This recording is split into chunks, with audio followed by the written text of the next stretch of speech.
The fuck are you talking about Shenmue? This is Yakuza.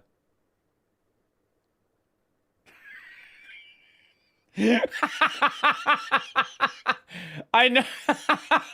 I know that. Why do I keep mixing up Shenmue and Yakuza?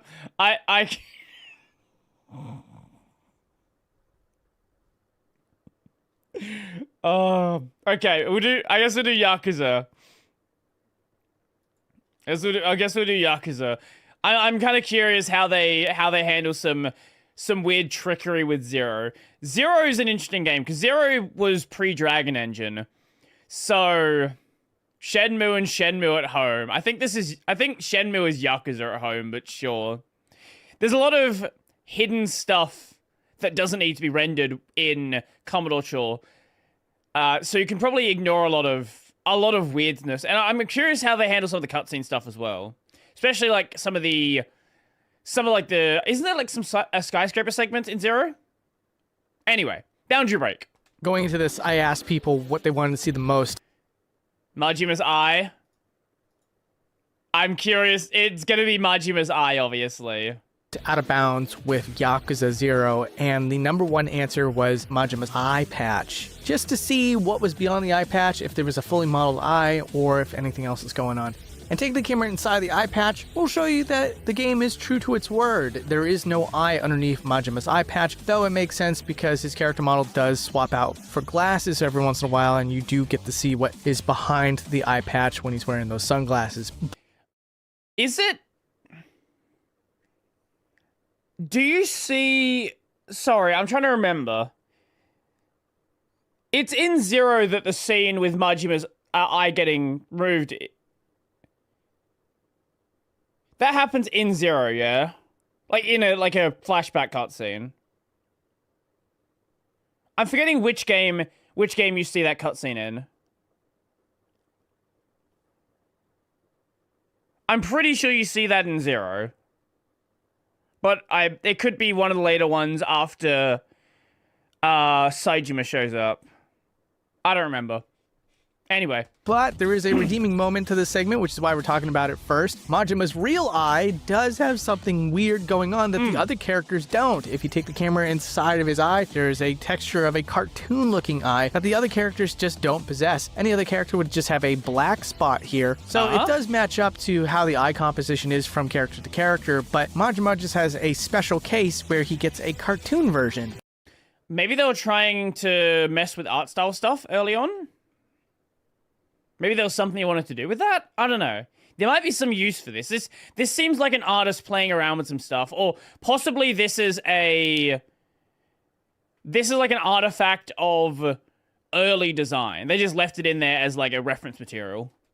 And this is just the start. There's a lot more to look at. So join me in an ongoing series where we basically take the camera anywhere we want to try to find secrets and new discoveries to some of our favorite games. What the fuck? Okay, there's a lot more rendered here than there should be. Unless they just took the... Because this, obviously, you can visit this location in the game. So they might have just took the game world and then applied some filters to it. And one of your favorite games for a very long time. Why is so much extra rendered here? Like, none of this stuff you're ever gonna see. Yo, Ahmed, how's it going? Has been the Yakuza games. Wait, do they keep the entire world rendered in that cutscene?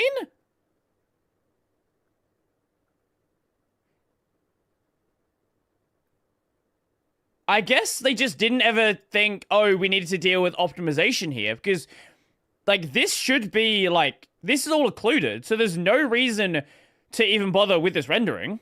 Never played them before, so that's why I've taken so long to cover this, but I can't ignore you guys any longer. I'll give you what you want. I may play through the entire... Oh my god, actually, what the fuck? ...series and try to show you all the cool stuff that's going on in these games, starting with Yakuza 0. Now let me tell you guys about the most truly bizarre thing I found for this game. The first time I saw this, it was during this cutscene where Majima was about to perform his first hit. But there's this part where you look at the reflection of the blade and you see Majima before it fades to black. Uh-huh. Black. During this moment, if you take the camera outside of the boundaries, you can find that Majima's model is still there, but it's for whatever reason layered with this strange Japanese businessman looking fellow. He has glasses, he has the Iwata haircut, and he has a business suit. And while he's here, I'll let you speculate.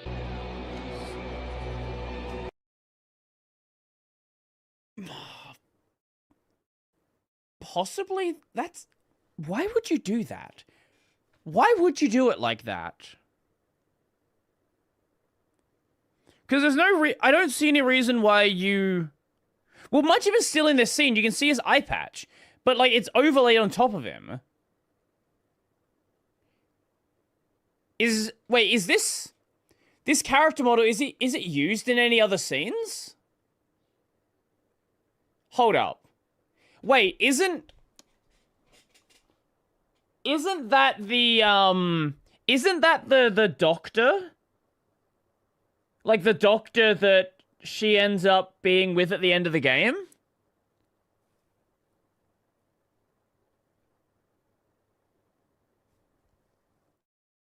I don't see why you'd have it in this scene. But I think that's who that is. Otherwise, I don't have a clue regardless.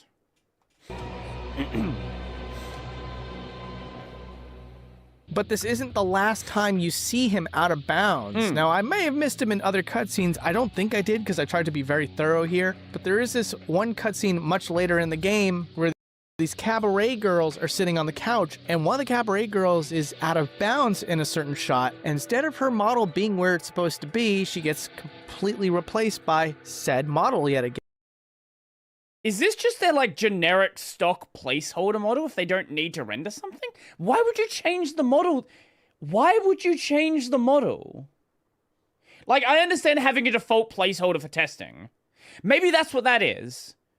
Maybe this is just their generic model they use for testing things. This is John Yakuza.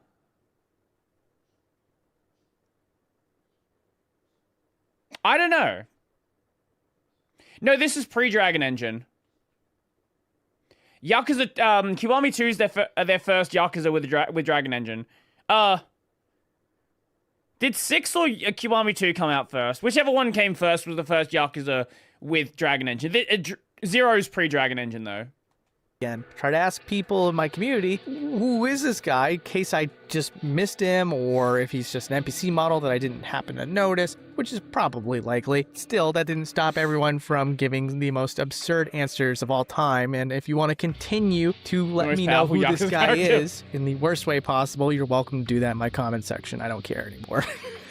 I think another question on people's mind is, can you boundary break the main menu screen? Yes, you can, and it's a lot. You find that the structure goes well outside of what you can see with the camera here. And also there's like a ghost structure over here. It seems to be like a lighting effect, but in truth it's a 3D model that seems to be made transparent and illuminated. I don't know, it's really neat. But what I find really, really interesting is that this scene where there's a flashback for the orphanage, there's a segment where they're driving on the highway first. And as you'll discover here with this footage, the two scenes share the same map. So although all the flashback scenes are in black and white, theoretically you could just wait till one of the scenes is in the driving section, the highway section, and then take the camera over to the little orphanage town to see what everything would look like in color. And by the way, there's a lot of environment here that I was not expecting to see since the camera is so pulled. I have a feeling they were considering doing more with this.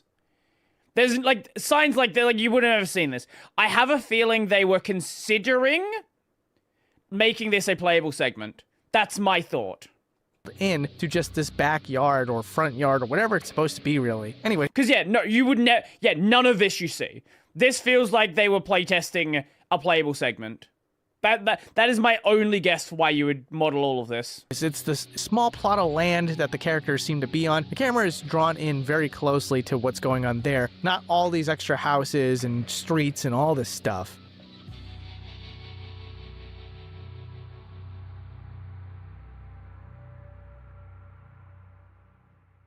Next up, I think I can show on YouTube. It should be okay. For algorithm learning assessment, I guess I should state that there is nothing violent in.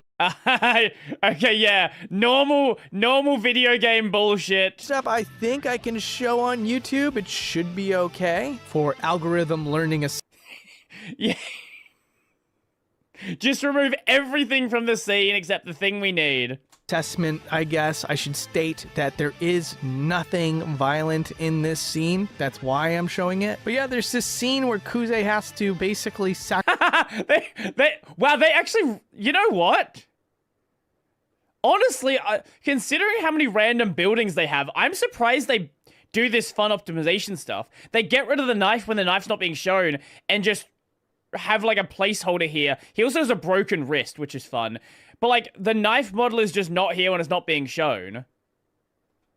Sacrifice his pinky, and the game makes sure not to show you what this looks like, thus doing all of it off camera. But in truth, if you look at it, you can see the last few frames, his hand is away from the blade, and the blade resheaths itself. Then it cuts away to the aftermath.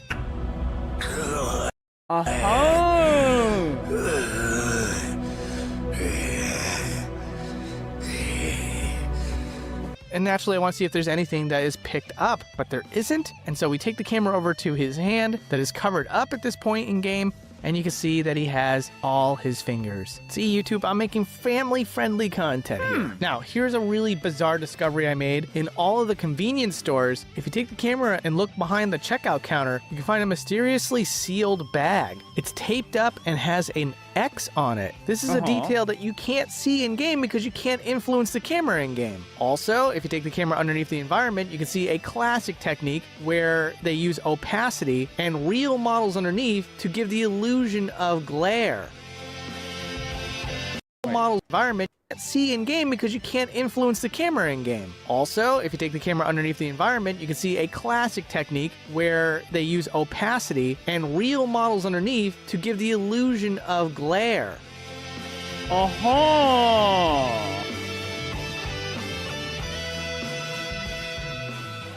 And then there's the apartment with the squatter, and if you look closely, you can see that there's a Sega Genesis in the background, or That's just Sega. Yeah, this is 100% Sega just having fun.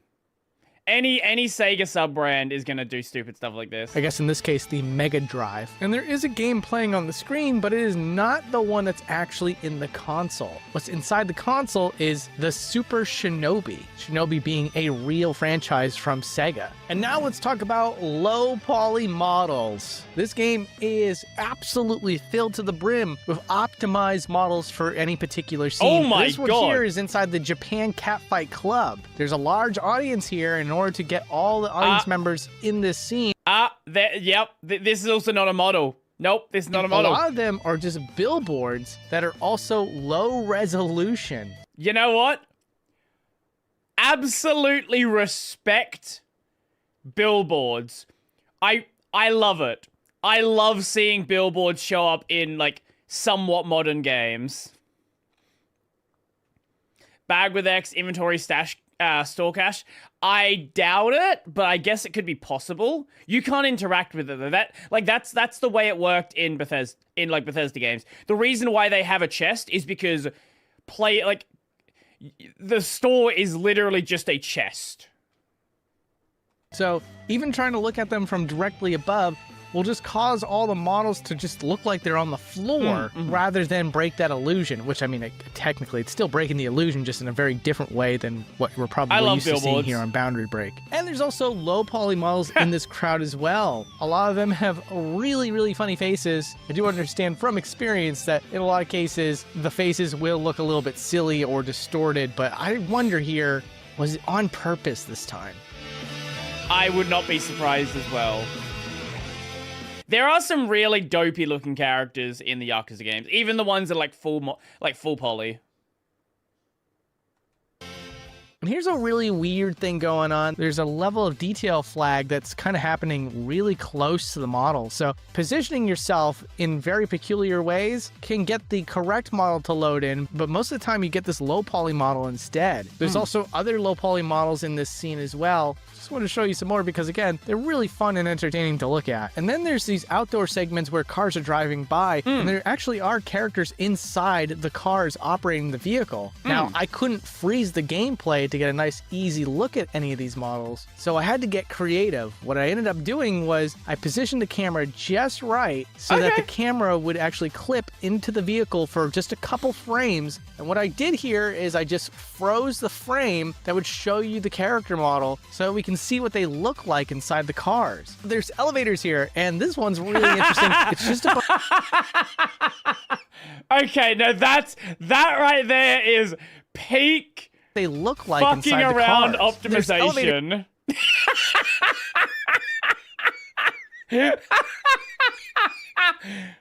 Here, and this one's This is just like stock photos. really interesting. It's Oh, just a that's bunch of beautiful. motionless billboard characters that are real people, not models.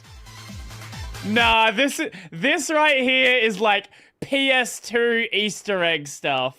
Let me see if I can find it.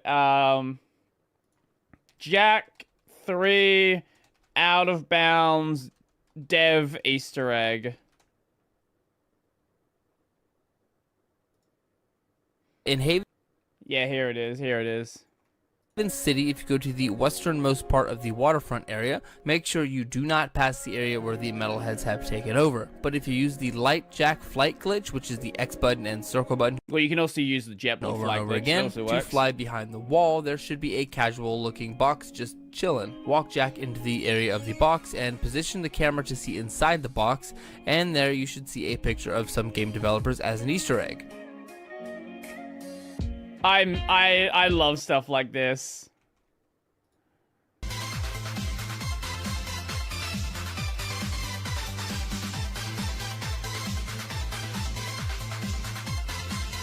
John Businessman.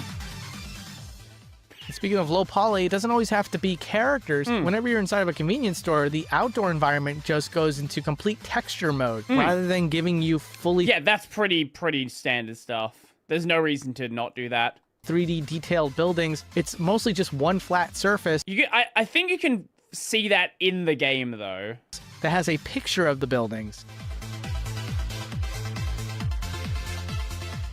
And in this part of the map, there is a statue that's modeled like a dragon. And if you take the camera above it, you can see it has big, goofy eyes, which is really hard to see as the player. Okay, that's another fuck around. There's no reason to give it eyes. Someone's like, I'm just gonna give it eyes. Let's see if anyone notices. Also in this restaurant, you can see a red snapper fish, and the detail on these fish are immaculate. They're so great looking. The fish are very important. And when you're not rendering any of the outside and there's like one NPC inside, you can get away with doing stuff like this. For what it's worth, I also find that the shrimp are pretty well made too. And since they're very restricted in this area, here's a zoom out of Kiryu's neighborhood. Ooh.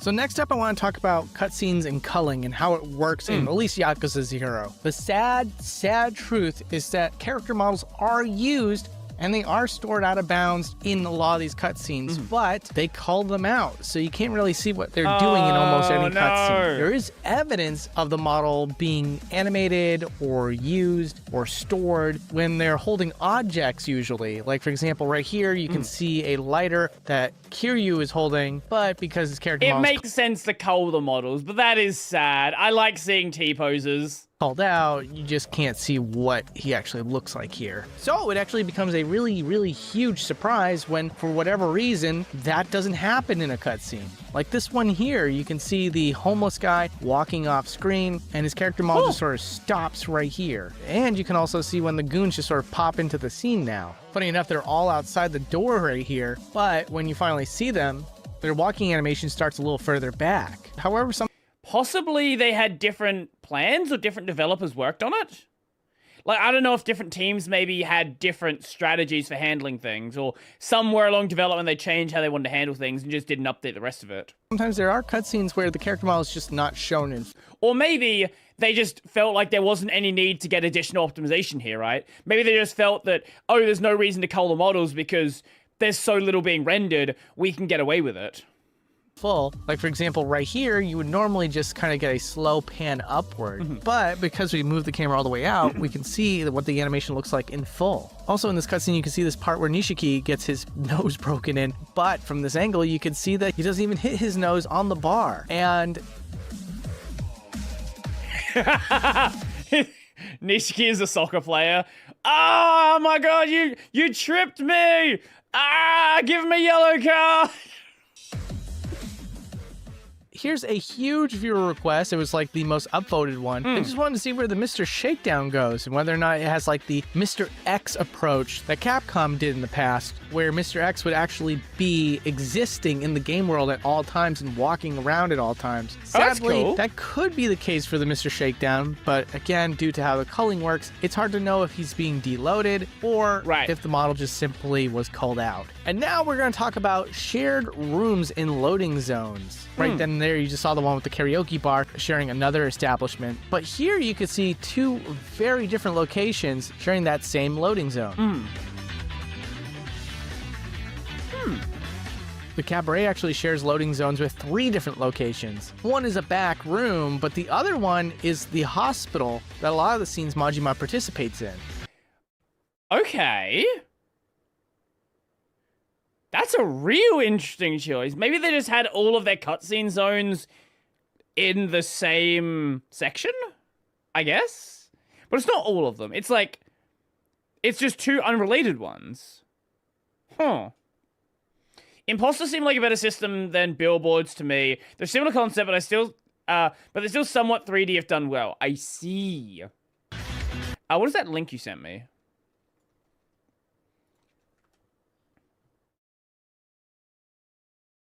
I'm not sure what you sent me. Huh. I just want to show you another store where the camera is very, very restricted, and just move the camera around and show you the shot from different angles. There's definitely some objects that you can't see because of how the cameras are angled, but I will tell you right now that any object that you do see, it does get used in other areas, so it's not technically unused content, just unseen content.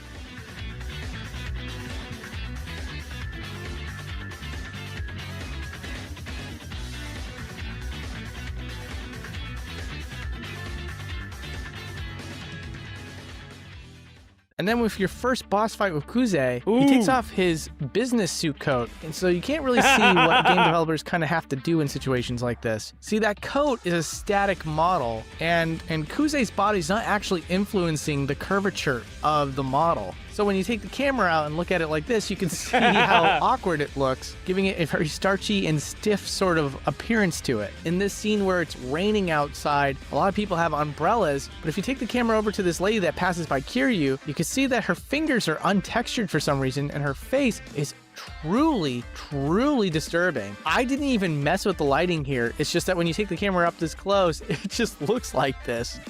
They just... again, they didn't need to do anything properly with her.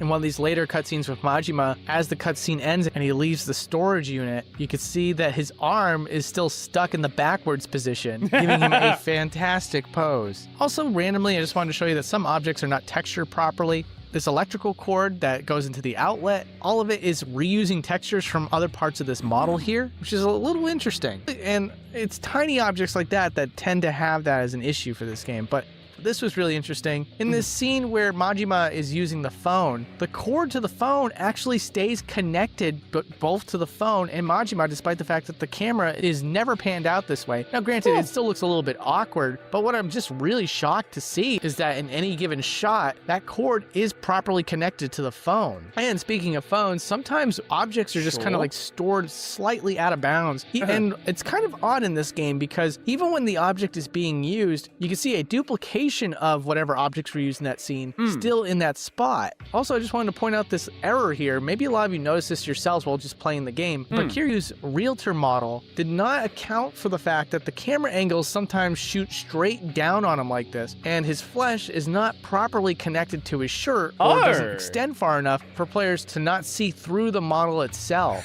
I noticed this while playing it naturally in-game. I did not see that. Let me take a second look at that with the free camera, and it's plain as day now. His model is just not complete. Inside the Crane game seems to be beta elements for the buttons that you would push. Obviously, these Japanese Crane games have 2 buttons, one for moving horizontally and one for moving vertically. But inside the machine is 2 completely different buttons that seem to serve the same purpose. Also inside of the Sega Arcade, if you go underneath these trash bins, you can see the texture sheet of the trash bins, which is kind of interesting. But what's even more interesting is that this object in front of the front counter has some sort of LCD screen, but if you take the camera past the LCD screen, you can see that it has unique text, an unused texture as far as I can tell, that says Club Sega. And some people want to know what happens with this goon that gets thrown out the window. And I just want to show you how far the model goes down outside before it eventually just sort of blips out of existence. That's pretty far, to be honest. And also, fans wanted me to look at this scene where the weapon is pointed at Kiryu's head. Now, in order to make this first initial shot work, which is really, really close up, Nishiki is actually far above the ground to get the most effective shot, which is interesting because although they never do a full body shot of him, I don't think, in every other shot, he's properly planted on the ground. Anyways, because this is a unique area, I wanted to zoom the camera out. Maybe they didn't want to have his hand angled upwards. They wanted it to be like a straight shot. You the entire environment in one shot. Also, what you'll notice is that there's 2 cars used for the scene, one where it's driving and one where it's parked. Wait, so you're telling me that... Are you telling me that Kiryu didn't steal Nishiki's car? They actually came with 2 separate cars? Oh my god! Mind blown!